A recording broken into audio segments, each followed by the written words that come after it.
सनातन धर्म से संबंधित लगभग सभी लोग समुद्र मंथन की कथा को जानते हैं।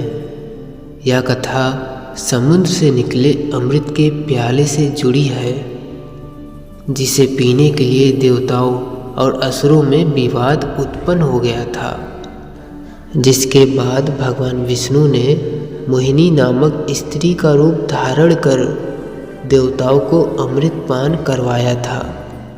लेकिन क्या आपको पता है कि समुद्र मंथन के दौरान अमृत के अलावा 13 अन्य वस्तुएं भी प्रकट हुई थी, जो कि इस प्रकार हैं। समुद्र मंथन से सबसे पहले जल का हलाहल विष निकला, जिसकी ज्वाला बहुत तीव्र थी।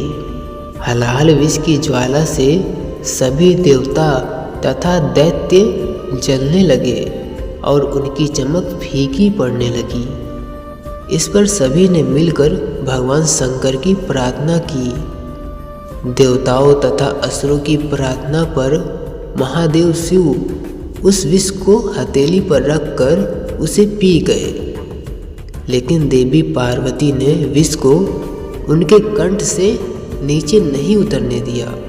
अतः हलाहल विष के प्रभाव से शिव का कंठ नीला पड़ गया, इसलिए महादेव को नीलकंठ भी कहा जाता है।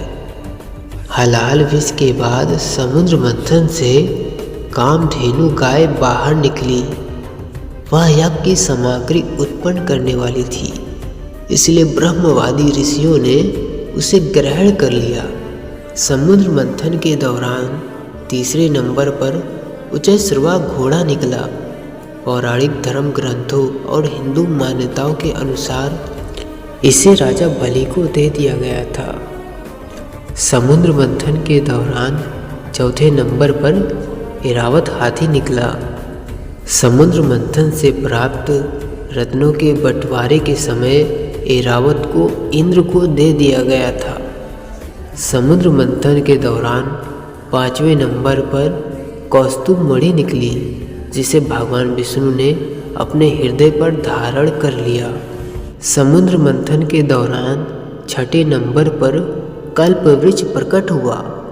हिंदू पौराणिक मान्यताओं के अनुसार यह वृक्ष सभी इच्छाओं की पूर्ति करने वाला वृक्ष था। देवताओं के द्वारा इसे स्वर्ग में स्थापित कर दिया गया। समुद्र मंथन के दौरान सातवें नंबर पर रंभा नामक अप्सरा प्रकट हुई। वह सुंदर वस्त्र व आभूषण पहने हुई थी और उसकी चाल मन को लुभाने वाली थी। वह स्वयं ही देवताओं के पास चली गई। समुद्र मंथन के दौरान आठवें नंबर पर देवी लक्ष्मी प्रकट हुई। देवी लक्ष्मी को देखकर असुर, देवता, ऋषि सभी चाहते थे कि लक्ष्मी उन्हें मिल जाए, लेकिन लक्ष्मी ने स्वयं ही भगवान विष्णु का वरण कर लिया। समुद्र मंथन के दौरान 9वें नंबर पर वारुणी प्रकट हुई। भगवान विष्णु की अनुमति से इसे दैत्यों ने ले लिया। वास्तव में वारुणी का अर्थ मदिरा है, और यही कारण है कि दैत्य हमेशा मदिरा में डूबे रहते थे। समुद्र मंथन के दौरान 10वें नंबर पर चंद्रमा प्रकट हुए, जिन्हें भगवान शिव ने अपने मस्तक पर धारण कर लिया। समुद्र मंथन से 11वें नंबर पर पारिजात वृक्ष प्रकट हुआ। इस वृक्ष की विशेषता यह थी कि इसे छूने से ही थकान मिट जाती थी। यह वृक्ष भी देवताओं के हिस्से में चला गया। समुद्र मंथन के दौरान 12वें नंबर पर पांचजन्य शंख प्रकट हुआ। इसे भगवान विष्णु ने अपने पास रख लिया। समुद्र मंथन के दौरान 13वें नंबर पर हाथ में अमृतपूर्ण स्वर्ण कलश लिए श्यामवर्ण चतुर्भुज रूपी भगवान धन्वंतरी प्रकट हुए। समुद्र मंथन के दौरान प्रकट होने वाला 14वां और अंतिम रत्न अमृत था। अमृत को देखकर देवता और दानव आपस में लड़ने लगे। तब भगवान विष्णु ने मोहिनी रूप धारण कर छलपूर्वक देवताओं को अमृत पान करवा दिया।